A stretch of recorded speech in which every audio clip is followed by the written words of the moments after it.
bienvenue pour une vidéo que j'attends depuis des mois. Il s'agit de la vidéo de la palle du Pumpkin Autumn Challenge. Donc un challenge qui est organisé par Guimauce, du terrier de Guimauce. Je vous mets sa chaîne en barre d'infos. Franchement, bravo à elle parce que chaque année elle propose un contenu un peu différent, des nouvelles idées pour aller avec le Pumpkin Autumn Challenge, pour bien nous mettre cosy dans cette période que j'adore. Pour ceux qui suivent d'habitude mes piles à lire, je vais pas faire un retour sur celle du mois d'août. C'était pas un bon mois d'ailleurs. Si jamais vous voulez savoir ce que j'ai lu ou pas lu, n'hésitez pas à commenter la vidéo, je vous répondrai. Je vais commencer directement par les menus qu'a concocté Guimauce. Donc vous trouverez toutes les façons de valider le challenge dans le groupe que je vous mets également en barre d'infos. Moi, je choisis généralement de mettre un ou plusieurs livres par sous-catégorie pour valider un menu. Donc j'ai un petit peu plus de 12 livres. J'ai mon petit carnet où j'ai mis les différentes sous-catégories et menus parce qu'il faut se souvenir de tout. On va commencer par le premier menu, il s'agit de Automne frissonnant, bon, un des menus phares, on va dire, du Pumpkin Autumn Challenge. La première sous-catégorie c'est Je suis Médée, vieux crocodile. Il s'agit donc de livres qui doivent soit être épouvantes, trahison, policier. Bon, moi je me suis concentrée sur le policier comme chaque année. Donc dans cette catégorie-ci, j'ai décidé de continuer sur la lancée de l'année dernière où j'avais lu le premier tome des aventures d'Isabeau Ledu et Évariste Fauconnier. Je suis désolée, je vois une mouche qui passe, ça m'agace. Je pense que vous allez l'entendre et la voir passer. Voilà, elle vient de passer. Merci la mouche. Donc j'ai décidé de lire, bon, pour cette année, le deuxième tome. Il s'agit de À présent vous pouvez enterrer la mariée, donc de Oren Miller. Bon, je ne sais pas de quoi ça parle, honnêtement. J'ai adoré le premier tome, vous l'avez déjà vu en update lecture, donc là j'y suis allée tranquillement. Ensuite, nous avons la catégorie Les chimères de la Sylve Rouge. Comme mot-clé, on a gothique, vampire, créature de la nuit. Et donc là, j'ai mis plusieurs livres. Le premier, il s'agit de L'Appel de la Lune, donc le premier tome de Mercy Thompson, écrit par Patricia Briggs. Vous l'avez vu déjà dans ma pile à lire de l'année dernière. Je n'avais pas réussi à le lire. On est sur des loups-garous, donc clairement créatures de la nuit puisqu'ils ne sortent qu'à la pleine lune.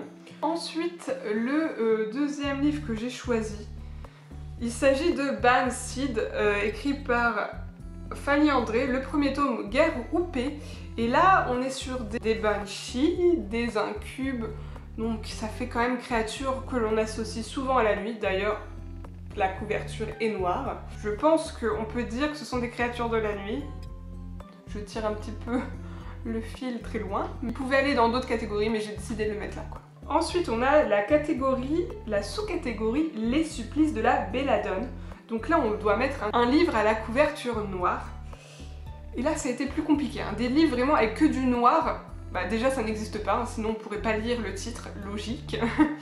Donc je vais essayer de trouver un livre à majorité noire. Vous avouerez que celui qui est rentré quand même le mieux, c'était Comment le dire à la nuit de Vincent Tassi. Mais je l'ai déjà lu. Donc je suis partie sur un livre à la couverture sombre. Bon, il n'est pas que noir, vous avez vu, il y a un peu de noir. Il s'agit d'Amazon de Céline Guffroy. Vous allez voir beaucoup de Bookspark, parce qu'il y en a énormément que j'ai envie de lire et qui me donnent très envie. Donc c'est un livre qui parle d'Amazon, qui parle de 4 jeunes filles qui descendent des Amazones, donc on va parler mythologie. Il aurait pu aller dans une autre sous-catégorie, même dans plusieurs. Mais là, voilà, c'était le plus noir que j'avais. Et enfin, la dernière sous-catégorie de ce menu, il s'agit de Esprit, es-tu là? Donc là, on parle de fantômes, fantômes du passé, famille, historique, classique. J'ai voulu jouer avec fantômes et famille et poursuivre une série que j'adore, que vous voyez assez régulièrement. Il s'agit du tome 4 des Kerguelen, donc intitulé Célène, écrit par Aurore Héline. Donc fantôme, parce que un des protagonistes du premier tome était un fantôme, et famille surtout parce qu'on suit toute la famille Kerguelen. Donc oui, ça rentrait. Honnêtement, j'ai cherché un livre de fantômes, je voulais mettre un livre de fantômes, mais j'en ai pas trouvé. Cette année, je n'en ai pas acheté. Bon, peut-être qu'il y en aura des fantômes dans ceux que j'ai choisis, mais pour l'instant, c'est pas le thème principal. Donc ensuite, on passe au deuxième menu, qui pareil est un incontournable. Il s'agit du menu Automne douceur de vivre, dont la première sous-catégorie est Il fait un temps épouvantail. Franchement, Guimauce s'est bien trouvé. Donc là on parle de Halloween, de Samhain, d'automne. Et là j'avais un titre qui s'est prêté parfaitement. C'était dans le titre, c'était dans la couverture. Là je fais ok, toi, direct, t'es pour ça. Je vous l'avais dit quand je l'avais acheté. Il s'agit de Prophétie d'automne de Sarah M. Carr. Donc pareil chez MM Booksmart dans la collection Infinity. Oui, je n'ai que ça. Oui, j'adore leur couverture. Oui, j'adore leurs livres. Donc là, on est sur un roman historique. On va avoir de la romance, des écossais, tout ce que j'aime quoi. Ensuite, nous avons la catégorie siroter un chocolat chaud sous les sols. Donc là, on parle d'anthropomorphisme, d'enfance, de feel good, de cocooning. Et là, j'ai vraiment choisi de me concentrer sur le feel good, le cocooning, plutôt sur l'aspect enfance, anthropomorphisme. En continuant, pareil, sur la suite de l'année dernière, où j'avais lu le premier tome. Donc il s'agit du second tome du club des tricoteuses anonymes, intitulé Simplement amis malgré affinité, écrit par Penny Reid. Et ouais, j'adore ces couvertures, elles sont magnifiques. J'avais adoré le premier tome. C'était vraiment trop cocon, ça sortait un petit peu des sentiers battus. Donc là, on va s'intéresser à la meilleure amie de l'héroïne du premier tome. J'ai vraiment hâte de voir ce qui va se passer. Ensuite, on a la sous-catégorie, je vais essayer de bien le prononcer parce que c'est assez particulier comment c'est écrit, va finir ton assiette, sinon pas de piécette. Et donc là, on est sur les créatures légendaires et fantastiques, le petit peuple, les féeries, le conte, les légendes, les mythes. On a quand même une grosse sous-catégorie, on peut mettre beaucoup de choses. J'avais énormément de choses qui rentraient dedans. Donc je me suis un petit peu centrée sur l'aspect petit peuple, conte, mythe, surtout. Donc là j'ai mis pas mal de romans dans cette sous-catégorie. J'ai mis 1, 2, 3... J'ai mis 4 romans dans cette sous-catégorie. Le premier est pareil que précédemment. Il s'agit d'un tome 2 par rapport à l'année dernière où j'avais mis dans la catégorie Petit Peuple.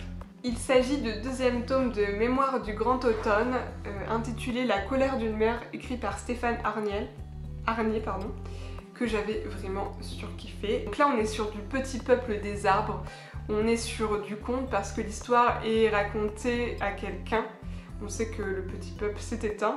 J'ai envie de savoir ce qui va leur arriver en fait, comment on en est arrivé au moment du narrateur de l'histoire, ce qui s'est passé quoi. Ensuite, un livre, ça fait un petit bout de temps que je l'ai dans la page je crois, mais là il s'y prête parfaitement, puisqu'il s'agit du premier tome des contes inachevés, intitulé La vilaine belle-sœur, écrit par Aya Ling. Donc là on est sur de la redite de contes, donc voilà, on est à fond dans la sous-catégorie. Et on a une jeune femme qui se retrouve catapultée dans le fameux conte de Cendrillon, mais en étant la vilaine belle-sœur. Un livre qui également était depuis un bout de temps dans ma pile à lire, qui va parfaitement, il s'agit de Réminiscence, le premier tome Retour sur l'Olympe de Émilie Moillon. Donc là on est vraiment sur le thème de la mythologie grecque, des mythes grecs, où on a une jeune femme de notre époque qui a des réminiscences de son passé, puisqu'apparemment elle serait la réincarnation d'une déesse grecque. Last but not the least, puisqu'il s'agit d'un livre que j'ai envie de lire depuis sa sortie. Il s'agit du premier tome de La légende d'Isabelle Ecker, je sais pas comment ça se prononce mais on va dire ça comme ça. Le premier tome Au cœur du loch. Et alors là on est sur, comme le dit le titre, une légende, sur des créatures légendaires et fantastiques, puisque je crois qu'on est sur des espèces de sirènes. Et ça fait très longtemps que j'ai envie de le lire, je l'ai depuis un bout de temps, mais chaque fois je veux le sortir et je sais pas, je bloque. Donc là, je vais le lire tranquillement. Il rentre parfaitement dans le Pumpkin Autumn Challenge, puisque j'adore la couverture. Ensuite, on a la sous-catégorie A Window to the Past. Et là, on parle de sorcière, sorcier, mage ou SSFF. Et alors là, du coup, bah, j'y suis allée, hein, j'ai mis tout ce qui était sorcier, sorcière, magie, SSFF. Et j'ai choisi encore 4 romans. Oui, je suis gourmande cette année, mais ça a déjà pas trop mal commencé. J'avais conservé ce titre exprès pour le Pumpkin Autumn Challenge, mais je ne pouvais pas ne pas le mettre. Il s'agit de Wicked, la véritable histoire de la méchante sorcière de l'Ouest, écrit par Gregory Maguire, qui, à force de nous entendre nous plaindre, Brajlon avait fini par la rééditer pour une édition anniversaire, donc il était à 10 €. Donc oui, forcément, la couverture n'est pas aussi belle que l'original qu'ils avaient sorti, mais elle est verte, donc on colle mieux au Wicked. J'ai qu'une envie, c'est de découvrir cette histoire. Margot Liseuse, si vous la suivez également, elle l'avait adoré, le recommande à chaque fois. Et donc voilà, c'est chose faite, ça sera lu. Sorcière, magie, tout ce que l'on veut, c'est dedans. Ensuite, un roman donc, que j'ai eu cette année pour le Plib. Il s'agit de Saorza, le tome 1, l'héritage des dons. Je l'avais commencé, mais je l'avais pas terminé. Donc là, je vais le terminer et on est sur de la magie en Écosse, sur des jeunes filles qui découvrent qu'il y a des descentes de sorcières écossaises. Donc là c'est bon, ça coche toutes mes cases, j'y vais à fond. Ensuite on a le premier tome de Ivy Wild, Quand fainéantise rime avec magie, écrit par Helen Harper. L'héroïne est une sorcière, donc ça rentre dans la sous-catégorie. Je suis actuellement en train de le lire et j'aime beaucoup. Ça a vraiment un ton très drôle. Stéphanie de la chaîne Kitty Booking en avait parlé en bien et ça m'avait donné fou envie de le lire. Et là, j'avoue que je comprends son point de vue. Et enfin, une relique de la palle et aussi de la palle de l'année dernière. Il s'agit du premier tome de Kate Daniels, Morsure magique, de Ilona Andrews. Je ne sais pas pourquoi je n'arrive pas à le sortir chaque année. Je vais finir par le lire, hein. À chaque fois que j'en entends parler, là il y a le tome 9 qui va sortir, les gens sont hyper fans et moi je traîne toujours ce premier tome.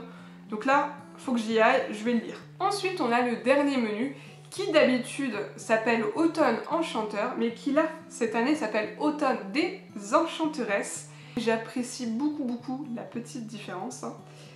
Encore une fois, Guillemoz a fait les choses franchement superbement bien, juste tout comme on les aime. Et la première sous-catégorie, il s'agit des rêves d'aurore, où là on parle de LGBTQI+, et de militantisme. Et dans cette catégorie-là, je n'ai mis qu'un livre. C'est déjà pas mal, hein, vous pouvez me dire.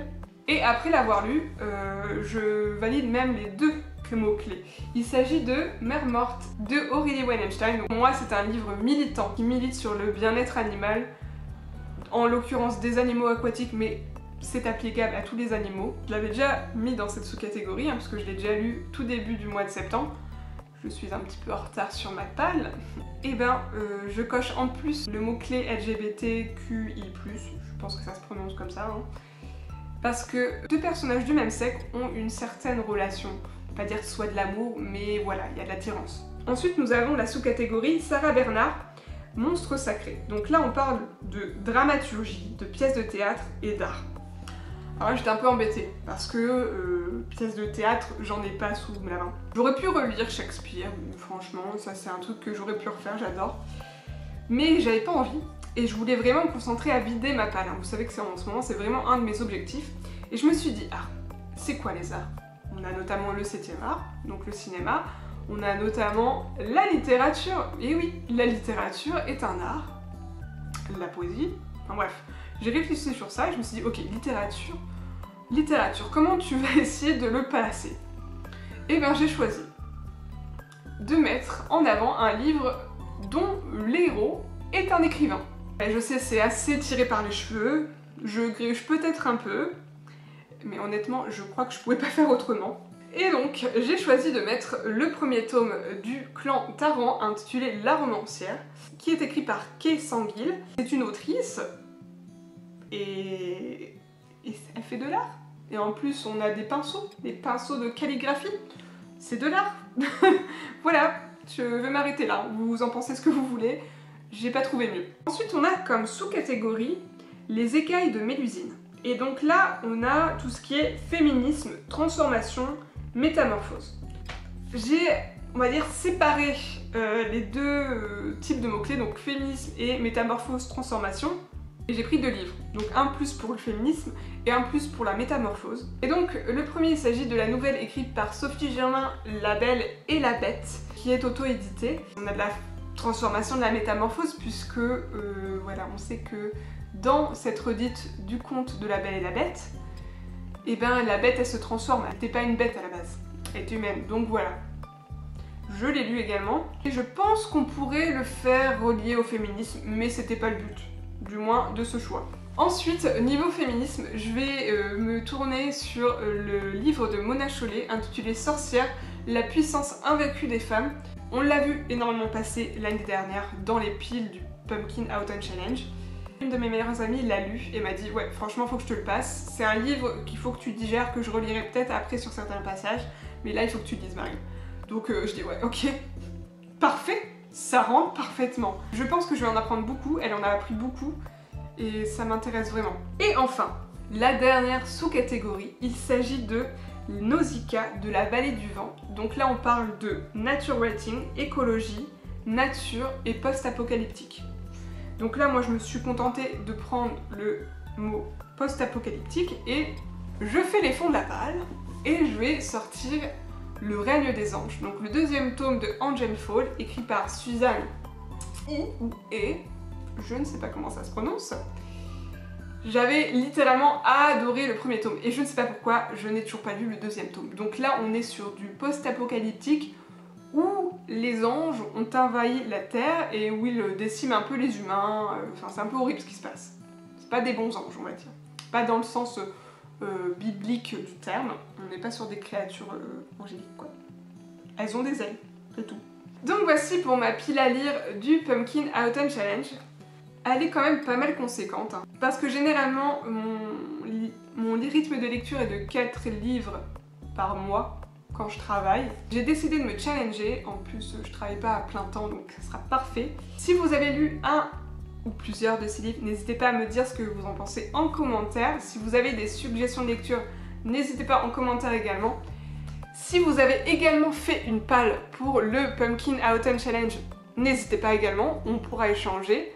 Et moi je vous dis à bientôt dans une prochaine vidéo et bisous bisous.